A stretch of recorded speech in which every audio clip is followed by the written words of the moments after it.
Why couldn't a first-class ticket shield a global icon from a slap in front of hundreds of passengers? Why did a single glance suffice to turn a VIP passenger into someone suspicious, needing further verification? Michael Jordan, the basketball legend, sat upright in seat 2A. His composed gaze and athletic build gave him the look of a retired athlete, enjoying a quiet trip. His unassuming, unbothered appearance made it easy to mistake him for someone who had simply been lucky enough to receive an upgrade. Sarah Chen, a blonde flight attendant with sharp features and a confident stride, approached with a polite smile that flickered briefly before vanishing the moment her eyes met Michael's face. She stopped, glanced at the ticket, then looked up with a pointed, doubtful gaze. "I need to check your ticket one more time," she said, her tone flat but deliberately cold, as if she were merely following procedure while making sure everyone nearby understood something wasn't quite right with this passenger. The first-class cabin seemed quieter than usual. Heads turned. Some passengers raised their eyebrows, others leaned in to whisper, while a few discreetly reached for their phones, perhaps anticipating a short video worthy of going viral. Michael calmly extended the same ticket that had already been checked, his expression so composed it was impossible to tell what he was thinking. And when he reached for his phone and made a brief, firm call, the aircraft came to an unexpected halt on the tarmac, as if responding to an urgent order from the highest level. What seemed like a harmless gesture, a slap, had just struck not only a man but an entire power structure, and Michael Jordan was ready to respond. "You won't believe who they just disrespected at 30 feet. Sarah Chen disappears into the galley with Michael's boarding pass, her urgent whispers audible but indistinct to passengers trying to eavesdrop on the developing situation. She returns moments later with David Morrison, whose silver hair and stern expression suggest decades of unquestioned authority in the airline industry. David's 50-some face carries the kind of practiced skepticism that comes from years of dealing with what he considers problem passengers, who don't understand their place in the carefully ordered hierarchy of commercial aviation. The head flight attendant approaches Michael with deliberate steps, his posture radiating the confidence of someone accustomed to having his assessments accepted without question or challenge. His eyes perform a quick inventory of Michael's appearance, the expensive casual wear, the high-end tablet, the comfortable way he occupies space in first class. His expression suggests none of it adds up correctly in his mental calculations of who belongs where. "Sir, we're going to need some additional identification beyond your boarding pass," David announces, his voice carrying the weight of what he presents as official policy. Company security protocols require comprehensive verification for certain types of bookings, especially when there might be questions about reservation authenticity or passenger eligibility. Michael continues reviewing the quarterly reports displayed on his tablet screen. The irony is completely lost on David that the man he's interrogating is studying Nike's financial data with the familiarity of someone who understands every line item. The numbers reveal a disturbing pattern of discrimination complaints that previous management had systematically dismissed as statistical anomalies, rather than systematic problems requiring immediate intervention and cultural transformation. He looks up with measured calm, noting David's employee identification number prominently displayed on his name tag, a security feature Michael had personally insisted upon during his last board meeting with the airline to ensure accountability and transparency throughout the organization. "I provided my boarding pass and government-issued identification during the standard boarding procedure, which I believe satisfies all federal requirements." David's voice hardens like concrete setting in winter air, his authority apparently challenged by what he perceives as unnecessary questioning of established procedures. "Well, sir, we're requesting additional verification now. Federal security regulations give flight crews broad discretionary authority to ensure passenger authenticity and overall flight safety." The other first-class passengers lean forward in their seats with the eager attention of people expecting entertainment that will break the monotony of their travel experience. Several retrieve their phones, apparently anticipating content worthy of social media documentation. Their assumptions about who represents the problem in this scenario are written clearly across their faces. Before they've heard a single word of actual explanation, a woman in her 60s, seated in row 3, whispers to her husband with theatrical concern designed to be overheard by everyone nearby. Security issues before we've even taken off. What kind of people are they letting fly these days? Her words carry the practiced precision of someone skilled at plausible deniability, while making her meaning crystal clear. Michael reaches for his leather wallet, mentally cataloging David's employee number and Sarah's identification details for future reference, should this situation escalate beyond reasonable boundaries. Company policy mandates visible identification for all personnel, a transparency measure designed to ensure accountability that Michael had personally championed during policy development sessions with the board of directors. As he extends his North Carolina driver's license toward David, the head attendant examines it with the intensity of a customs official processing a suspicious passport at an international border. He holds the document up to the cabin lighting, checks the photograph against Michael's face multiple times, and studies the printed information as if searching for evidence of sophisticated forgery. Michael Jordan, David reads aloud, pronouncing each syllable as if the name itself contains hidden meaning that requires careful analysis. North Carolina resident, 60 years old. He pauses dramatically for effect. That's quite an age for first-class international travel. How exactly did you manage to afford this level of service today? The question hangs in the pressurized cabin air like toxic gas, its implications slicing through any pretense of routine security verification and revealing the underlying assumptions driving this interrogation. Several passengers nod approvingly, apparently viewing the question as legitimate customer service rather than invasive harassment based on racial profiling. Michael maintains his composure with the practiced calm of someone who has navigated such encounters his entire life, from the basketball courts of his youth to the boardrooms of global corporations. I imagine I purchased my ticket through the same reservation system and payment methods as every other passenger on this aircraft. His measured response seems to frustrate David, who clearly expected either defensive explanations or detailed financial justification that would satisfy his curiosity about how a black man could legitimately afford premium travel. Sarah appears at David's shoulder like a supporting actor stepping into a carefully rehearsed scene.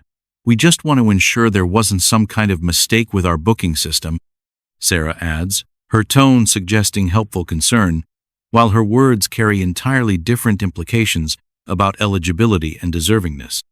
Sometimes, people discover ways to exploit promotional codes or take advantage of system glitches to access services they couldn't ordinarily afford. Her meaning cuts through the diplomatic language like a blade through silk, suggesting that Michael's presence represents some form of fraud or charity rather than a legitimate business transaction. The implication that he somehow cheated his way into first class rather than earning his seat through normal commercial means reveals the fundamental assumptions driving their suspicion. Michael's phone illuminates again with an incoming call marked Emergency, Nike Board Meeting.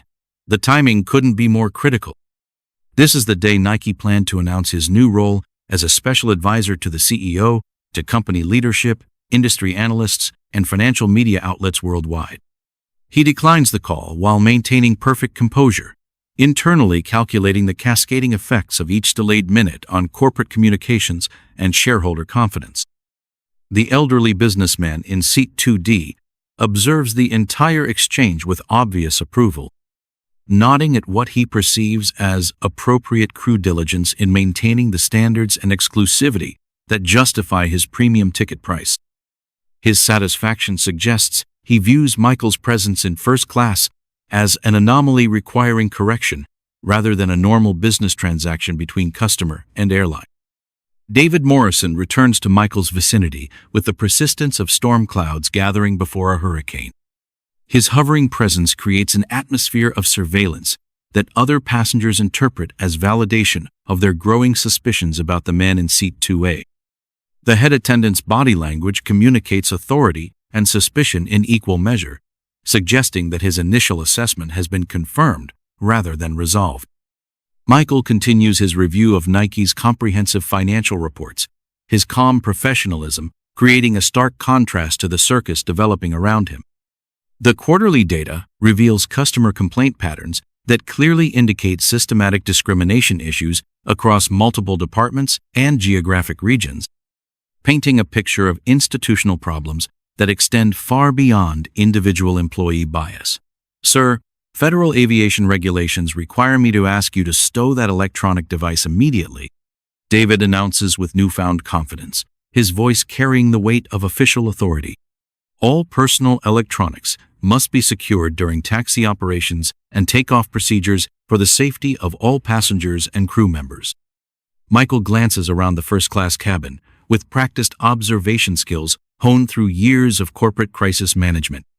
3 other passengers actively use laptops and tablets without any crew interference, their screens glowing with emails, spreadsheets, and entertainment content. A businessman in row 4 conducts an animated phone conversation about stock portfolio adjustments, his voice loud enough to disturb other passengers. A woman in row 2 scrolls through social media while live streaming her travel experience to followers, her commentary including complaints about the delayed departure. The selective enforcement is so obvious it borders on comedic, except nothing about systematic discrimination qualifies as amusing to those experiencing it firsthand. Michael responds with careful neutrality, designed to avoid escalation while documenting the clear policy violations occurring simultaneously throughout the cabin. I notice several other passengers are currently using similar devices without any requests for compliance with the regulations you've mentioned. David's face flushes red like a warning signal, his authority apparently threatened by a reasonable questioning rather than immediate submission to his demands. Are you arguing with direct crew instructions, sir? That constitutes interference with flight crew duties, which is a federal offense punishable by significant fines and possible imprisonment. The accusation ripples through the cabin like electricity through water, transforming the atmosphere from curious observation to active hostility. Passengers who had been documenting the confrontation with their own phones suddenly look uncertain about their device usage, though none receive similar warnings about federal law violations.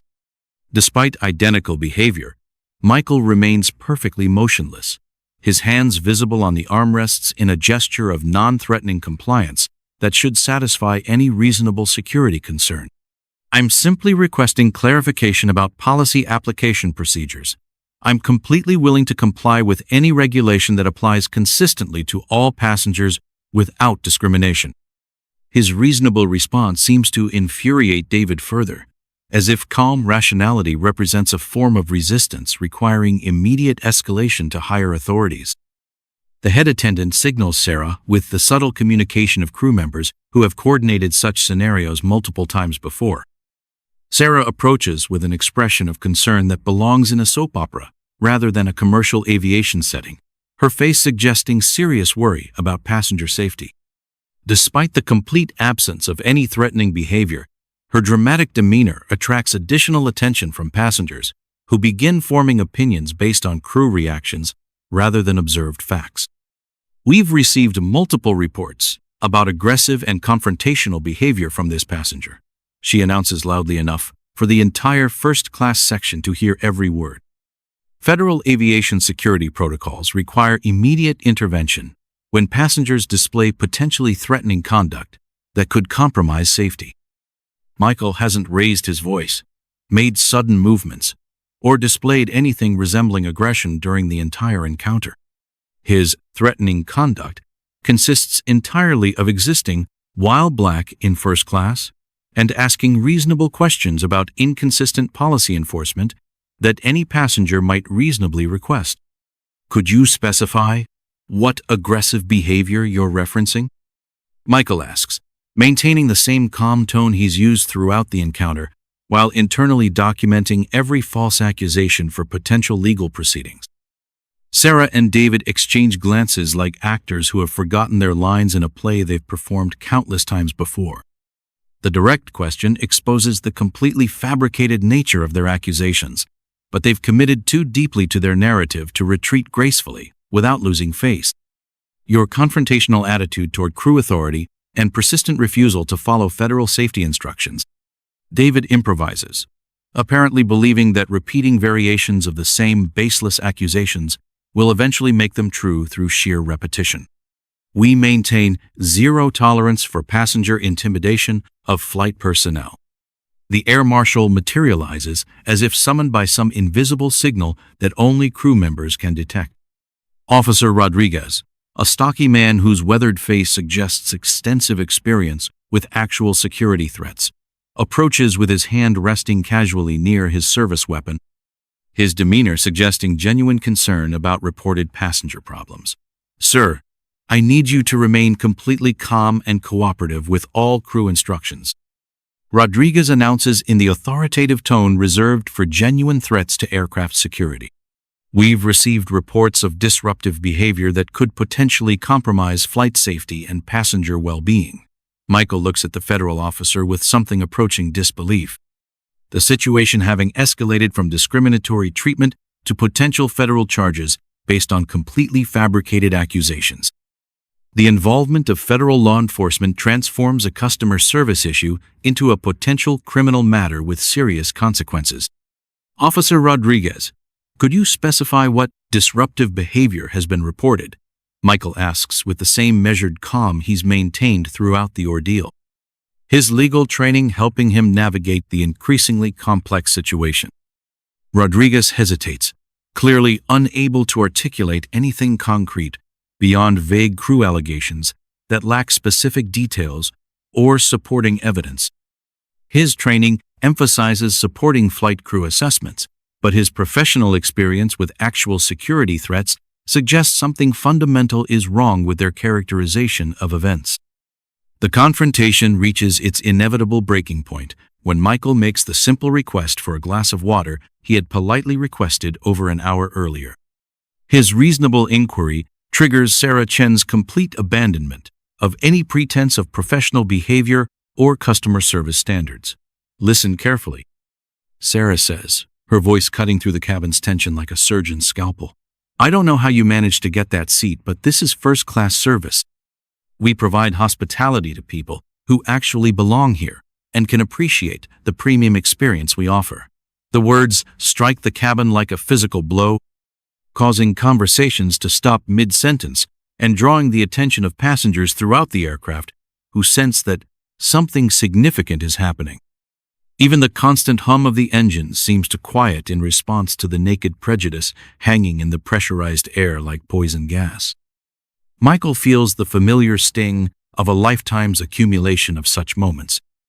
The subtle and overt suggestions that his presence in spaces of privilege represent some kind of mistake or charity rather than earned achievement through hard work and success.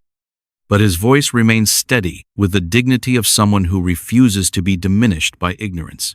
"And what specific criteria determine who belongs in first class?" he asks, his calm tone creating a stark contrast to Sarah's obvious aggression while demonstrating the kind of self-control that comes from years of navigating institutional racism. Sarah, apparently emboldened by what she perceives as support from her colleagues and passengers, crosses a line that can never be uncrossed. Her response reveals the poisonous assumptions that have been driving the entire confrontation from its very beginning. People who can actually afford premium service without needing assistance programs, diversity initiatives, or whatever charity organization got you upgraded to a seat you never could have paid for yourself, she declares with the vindictive satisfaction of someone who believes she's exposing fraud. The racial implications explode through the cabin like shrapnel from a devastating bomb, leaving no doubt about the true nature of her assumption. Several passengers nod with obvious approval, their faces showing the satisfaction of seeing their own prejudices validated by someone in authority who shares their worldview.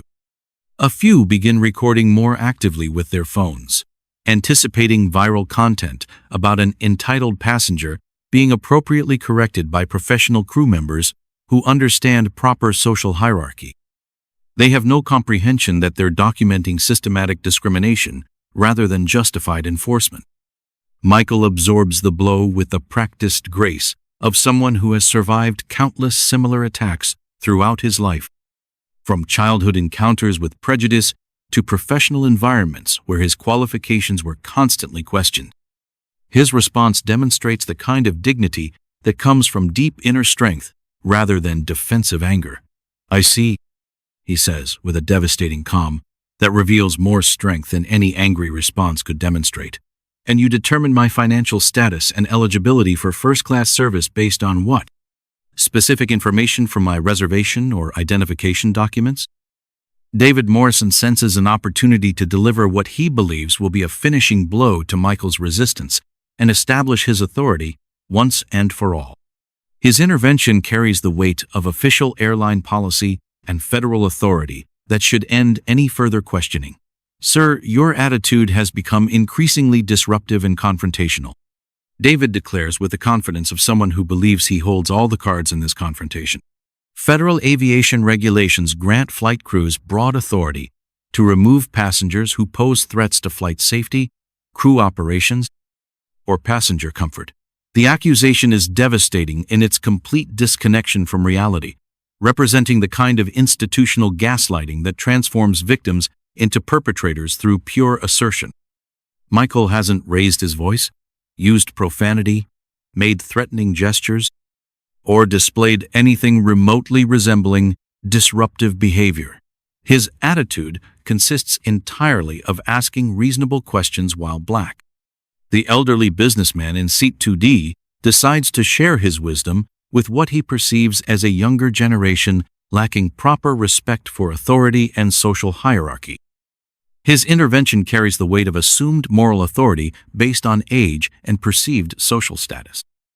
"Young man, you should be grateful for whatever opportunity brought you here, instead of causing problems for people who earned their seats through hard work and success." He lectures with the condescending tone of someone who believes prosperity is always deserved and poverty always earned through personal failings.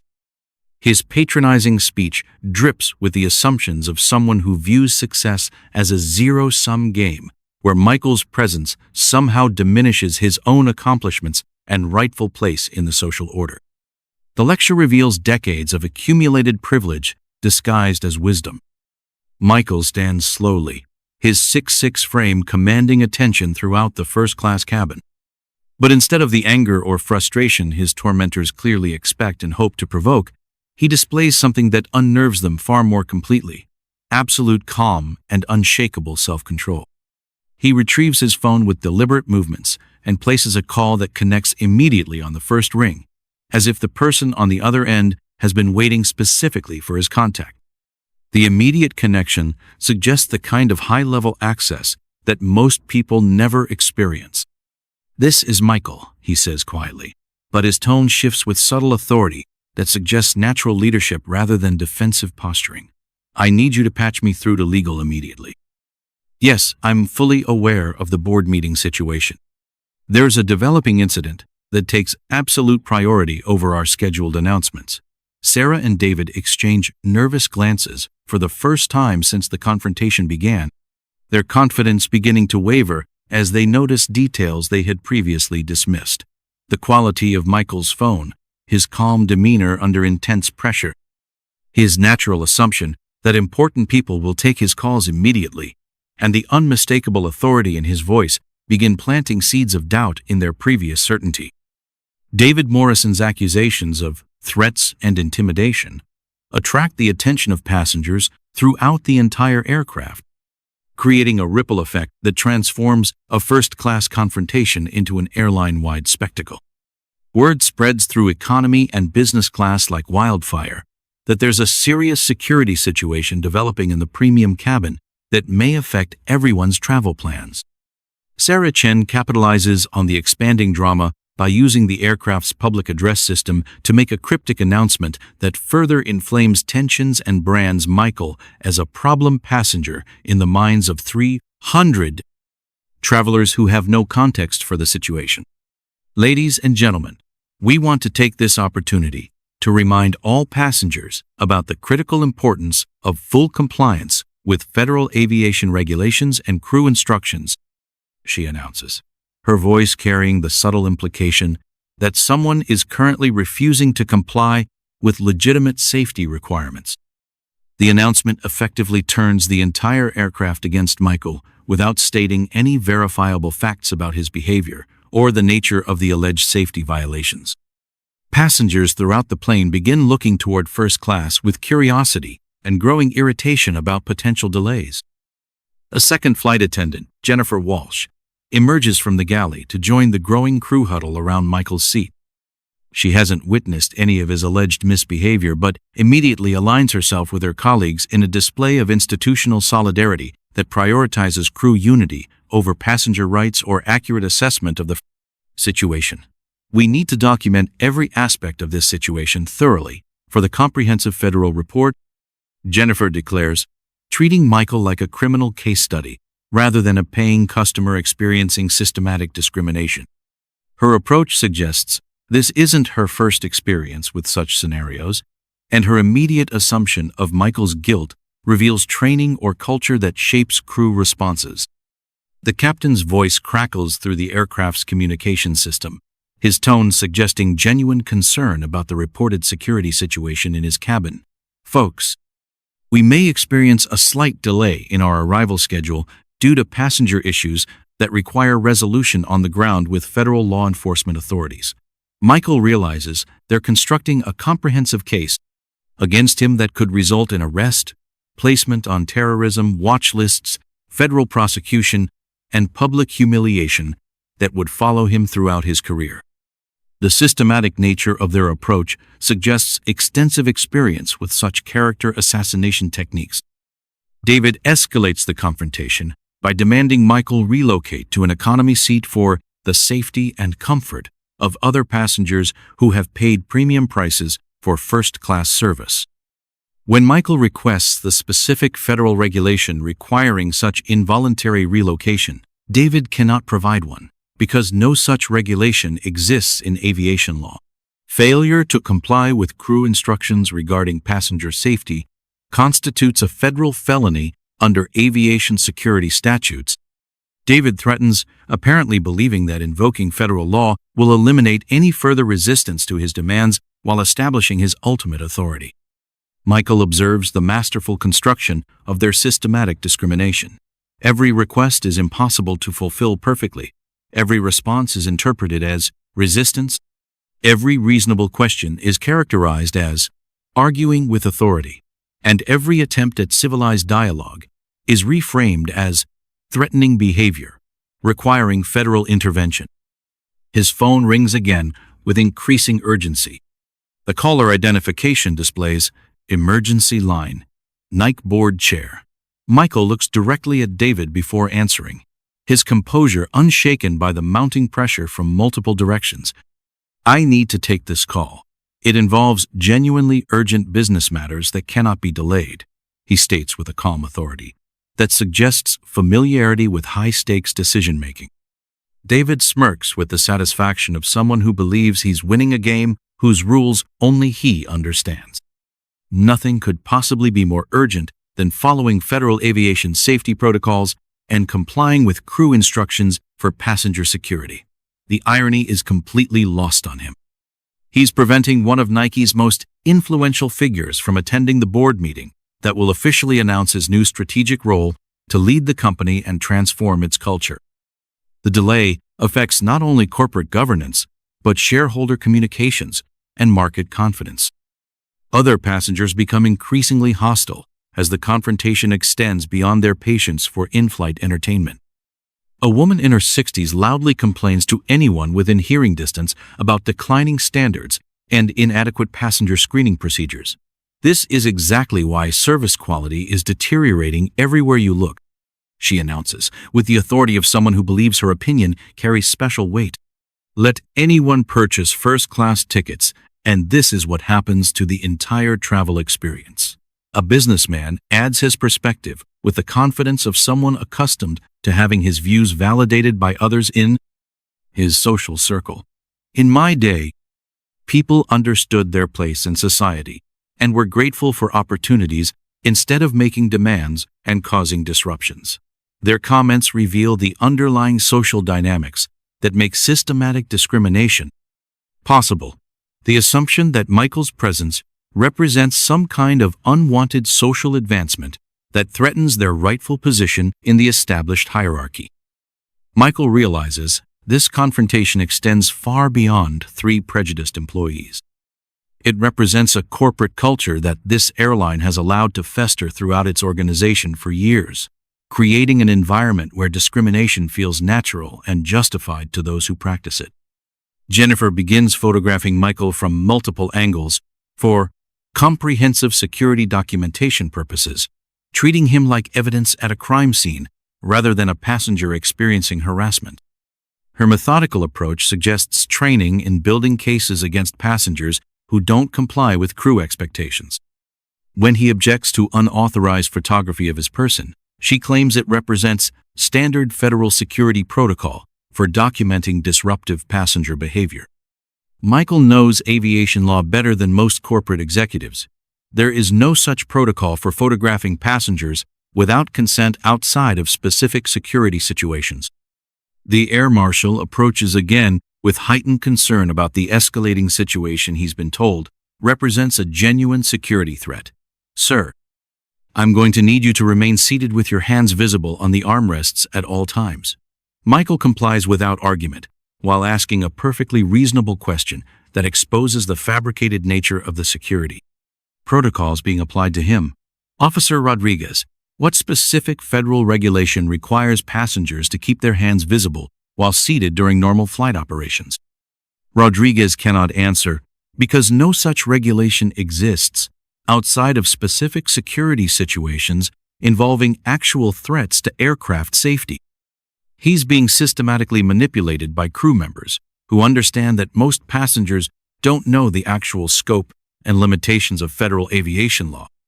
Michael's phone display shows 23 missed calls from board members, legal counsel, the CEO transition team, major shareholders, and financial media contacts. Each missed call represents a delay in the most important corporate announcement in Nike's recent history. Michael's phone rings with an urgent call marked Legal Priority 1, Emergency. This time he answers without seeking permission from anyone, his tone shifting to unmistakable executive authority that fills the cabin like a change in atmospheric pressure. The conversation is brief but loaded with implications that begin fundamentally reshaping everyone's understanding of the situation unfolding before their eyes. "Michael, the entire board has been waiting for 25 minutes now." The voice on the other end is clearly audible in the cabin's tense silence. The announcement was scheduled to go live across all company platforms and media outlets. Industry analysts are asking questions. "Where are you?" His response carries the natural authority of someone completely accustomed to making decisions that affect thousands of employees, millions of customers, and billions of dollars in corporate assets. "I'm currently experiencing a situation that perfectly illustrates why our comprehensive cultural audit and systematic reform initiative was absolutely necessary," Michael replies with calm professionalism. "I'll be addressing the board about systematic discrimination within this airline's operations and the urgent need for immediate corrective action." David Morrison moves to forcibly terminate the call, but Michael's next words stop him, like an invisible barrier of absolute authority that cannot be challenged or ignored. "Please inform the board that Flight 447 is experiencing a crew delay that may require immediate corporate intervention, a federal civil rights investigation, and comprehensive media crisis management." Jennifer Walsh, who had been systematically photographing Michael like evidence for prosecution, suddenly looks uncertain, as details she had previously dismissed begin forming a pattern that suggests a catastrophic error in judgment. The quality of his legal consultation, his casual reference to "our board," his detailed knowledge of flight operations, and his obvious familiarity with corporate crisis management begin connecting dots that paint a terrifying picture. Michael continues his call with increasing executive authority that transforms the entire cabin's atmosphere from hostile surveillance to shocked recognition. "I need Leo to conference immediately with corporate security and human resources. Pull the complete employment files, performance reviews, and disciplinary records for David Morrison employee number 7,748, and Sarah Chen, employee number 9,234. I also need the full passenger manifest, recorded crew communications, and security footage for this flight. Sarah's face drains of color like water flowing from a broken vessel as she realizes the implications of his detailed knowledge of company personnel systems and security protocols. Michael knows their employee numbers because all airline crew members wear coded identification badges that include their personnel numbers, a security and accountability measure he had personally insisted upon during his last meeting with the airline's board to ensure transparency and responsibility throughout the organization. David, still failing to comprehend the scope of his catastrophic error, attempts to grab Michael's phone in a final act of misguided authority that will be remembered as the moment he sealed his own professional destruction. You have absolutely no legal right to access confidential company employment records. Michael calmly moves the phone away while maintaining direct eye contact that speaks volumes about relative power dynamics and authority structures. Actually, David, I have significantly more authority to access those records than you apparently realize. The phone conversation continues as the cabin falls into the kind of stunned silence that follows explosions. Please prepare immediate termination paperwork for the crew members. I'll be identifying shortly. Contact our legal team about potential federal civil rights violations, hostile work environment protocols, and systematic discrimination liability. Officer Rodriguez finally asks the question that should have been posed an hour earlier before federal authority was invoked to support systematic harassment. Sir, what exactly is your relationship to this airline? Michael's response detonates through the first-class section with the force of a seismic event that transforms everything everyone thought they understood about the situation. I'm the majority shareholder and a member of the board of directors. The words explode through the cabin with devastating impact that fundamentally alters the reality every passenger and crew member thought they understood. David's legs visibly wobble as if the aircraft floor has shifted beneath him. Sarah drops her notepad, the sound echoing in the sudden silence like a gavel falling in final judgment. Jennifer stops photographing immediately, apparently realizing she's been documenting her own career suicide in high-definition detail. The passengers who had been enthusiastically supporting the crew's systematic harassment suddenly find their phones intensely interesting, hoping to avoid eye contact with the man they've been watching, being humiliated.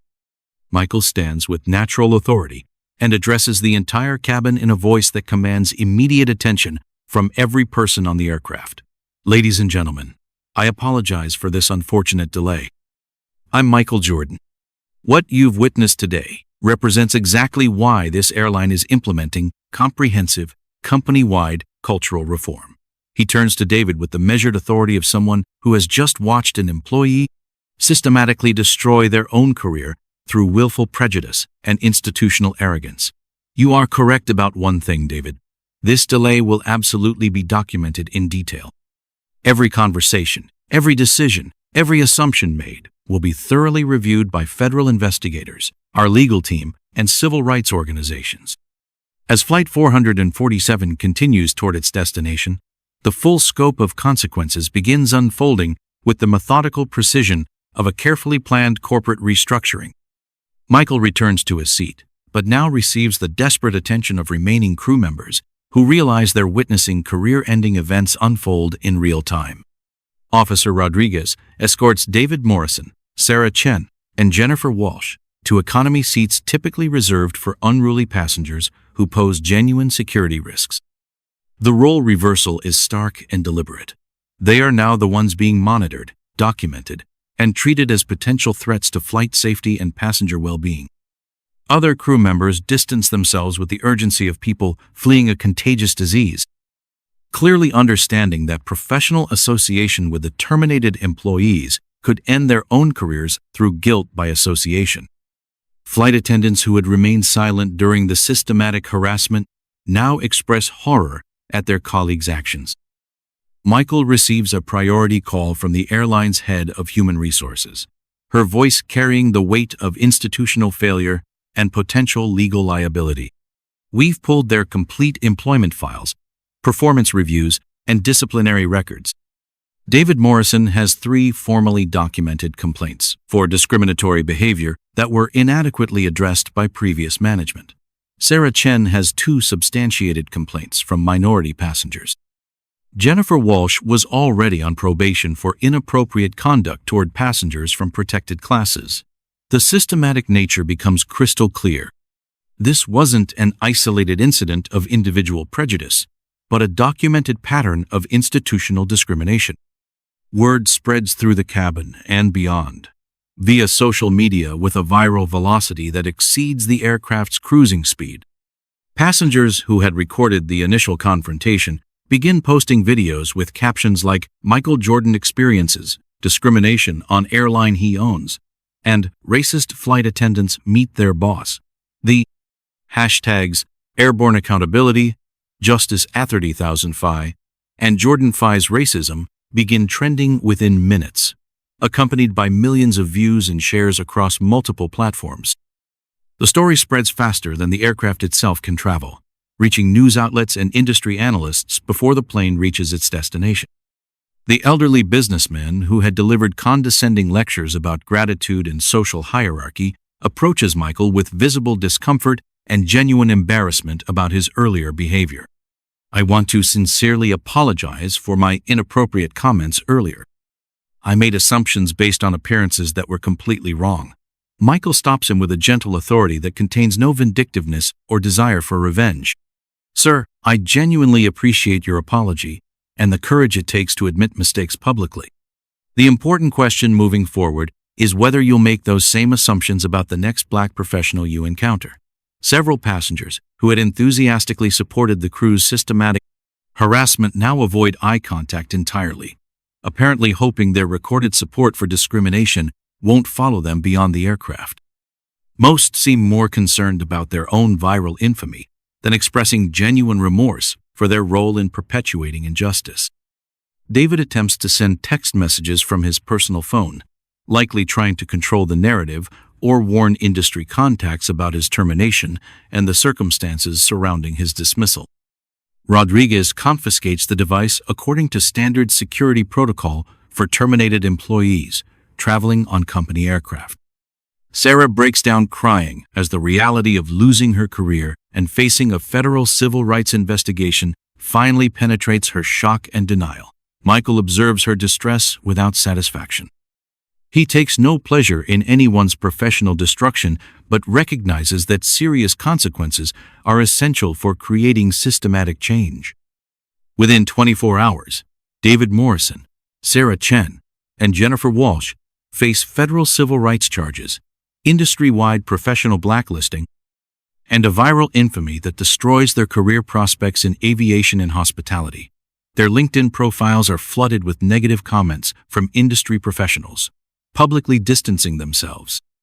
Former colleagues and supervisors rush to publicly condemn discrimination through social media posts and press statements, while quietly removing any professional association with the terminated employees from their own profiles. Recommendations. 3 weeks after the Flight 447 incident, Michael stands before the airline's board of directors in the company's executive conference room, presenting a comprehensive cultural transformation package that will reshape not only their organization, but the entire aviation industry's approach to discrimination and accountability. The systematic harassment he experienced becomes the catalyst for sweeping changes that extend far beyond one airline, forcing corporate America to confront uncomfortable truths about institutional prejudice and the absolute necessity of immediate, meaningful action. Michael reflects on the experience during a company-wide video address that reaches every employee across their global network of operations. What happened on Flight 447 wasn't simply about 3 employees making catastrophically poor choices in a moment of prejudice. It represented a corporate culture that had allowed those choices to seem acceptable through years of inadequate response. He continues with the moral authority of someone who has transformed personal injustice into systematic change that benefits countless others. Every single day, people face discrimination in ways both subtle and devastating. The difference in my case wasn't that I somehow deserved more respect. It's that I had the positional power to demand accountability. Our responsibility is building systems where everyone has that power. The airline implements the comprehensive Jordan Protocol, mandatory anti-bias training for all employees, anonymous reporting systems with guaranteed whistleblower protection, swift consequences for discriminatory behavior at every organizational level, and regular cultural audits to identify and address systematic problems before they create hostile environments. Michael uses his platform and corporate resources to highlight broader issues that extend far beyond aviation or corporate settings. This incident achieved viral attention because of the dramatic power reversal, but thousands of people experience identical discrimination every day without cameras rolling or immediate consequences. They deserve justice too. The airline industry sees measurable improvements in diversity metrics, customer satisfaction scores, employee retention rates, and discrimination complaint resolution within months of implementing the new accountability protocols and cultural transformation requirements. Michael establishes the Jordan Foundation for Aviation Equality, providing scholarships, mentorship programs, and career advancement opportunities, specifically for underrepresented minorities in the aviation industry.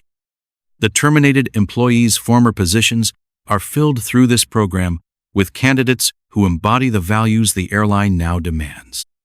Michael concludes his reflection with words that resonate throughout the corporate world. True power isn't the ability to retaliate against those who wrong you. It's the ability to prevent those wrongs from happening to others through systematic change. That's the responsibility that comes with privilege and position. Michael Jordan's story resonates far beyond the aviation industry, inspiring accountability movements in corporations, institutions, and communities worldwide. His message becomes a rallying cry for systematic change that transforms individual experiences of injustice into collective action for social progress.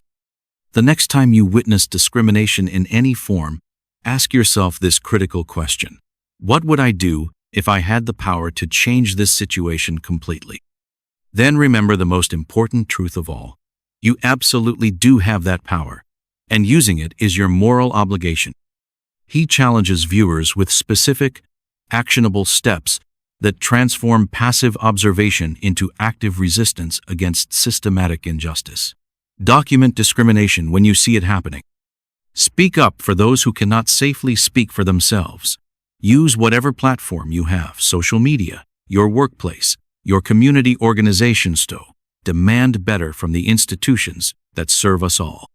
Michael receives thousands of messages from people sharing their own experiences of discrimination and taking concrete action within their spheres of influence. Teachers implement anti-bias curricula. Managers create inclusive workplace policies. Community leaders organize accountability initiatives. And ordinary citizens refuse to remain silent when witnessing systematic injustice. His final words become the foundation for a global movement toward accountability and systematic change. They didn't know who they were dealing with on Flight 447. But the more important question for all of us is this: do you know who you are? Do you understand the power you possess to create meaningful, lasting change in your world? The video concludes with Michael's most powerful statement, appearing on screen in bold letters: "Justice delayed is justice denied. But justice documented, demanded, and systematically implemented is justice inevitable." Airborne accountability, systemic change, power of truth, justice inevitable.